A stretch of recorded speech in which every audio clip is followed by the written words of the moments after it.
PH 13.3. Councillor Grimes held the item down. Do we have any questions? It's the official plan review, transportation, recommended official plan amendment. Do we have questions? Councillor Grimes? Yes, thank you. Thank you, Madam Speaker. My question to Mr. Lintern. This report has caused a great deal of concern in my ward. A lot of misinformation has been put out there. Are there concerned about the proposed change on the map 4? Why is Lakeshore west of Parklawn now being proposed as high-order transit corridor? Through the Speaker, the exercise here with the transportation policies is to update them and to align them with various other policies and plans. So part of that exercise is aligning map 4 with the big move. The big move does identify Lakeshore Boulevard as a place for higher order transit. So that's the essence of why we updated the maps, not unlike a Jane Street, a Dundas West, a Kingston Road, an Ellesmere.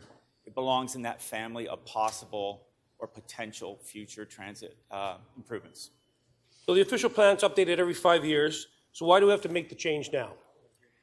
Through the Speaker, this exercise is part of our municipal comprehensive review, which began in 2012. And as Council may recall, as Council may recall, we brought through a series of policies to update comprehensively the official plan. The first phase of the transportation policies was approved by this Council a few years ago. This is the second phase. So it's part of the 5-year review, and that's in accordance with the requirements of the Planning Act. Right. So the waterfront transit reset set a dedicated right-of-way of Lakeshore Boulevard west of Parklawn won't be needed until 2041. Is a dedicated streetcar track being built on Lakeshore in the immediate future west of Parklawn right now? No, there are no plans. Is there a plan to build one in 2041? Not that I'm aware of, no. Will one ever be built on Lakeshore Boulevard? I think that's speculation far off into the future, which... far off in the future. Far off in the future. Right. At the Committee of Adjustment and TLAB, developers are using the argument that high-order transit is justification for increased density in neighborhoods, the lot splitting. Have developers been lobbying for this change on map 4? My community thinks that the developers have been lobbying for this change. Is that correct information? I'm not aware of any lobbying by any developers about changes on map 4, no.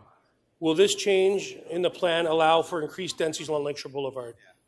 No, the placement of these lines on this map does not confer any density permission. That exercise is associated with a growth plan conformity exercise. We're kicking that exercise off at the Planning and Housing Committee in March with a work program around establishing minimum densities in major transit station areas. That is where transit and density will be linked through those major transit station areas. And that process will take about 18 months, full public process on looking at those minimum densities across the city.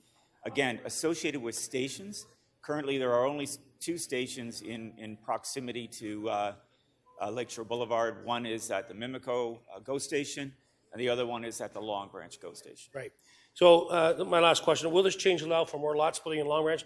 I know your office has been very active on this file. It's a big concern to the people of Long Branch. Will this allow for more lot splitting? No, through the Speaker, in my view as a professional planner, this map change offers no relationship whatsoever to the exercise of lot splitting.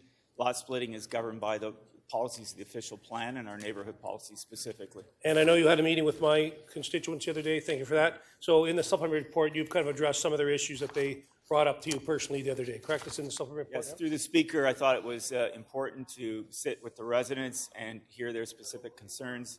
I empathize with the concern that these maps and other policies could be misused at the LPAT or the TLAB. And I think the supplementary report provides the necessary clarification that should assist anybody trying to make the alternate case at the TLAB. So to be clear, west of Parklawn, there's no LRT coming today, tomorrow, 2041 in your professional opinion? No. In the future? Not in the immediate future at all. Those are my questions. Thank you, Mr. Lynch.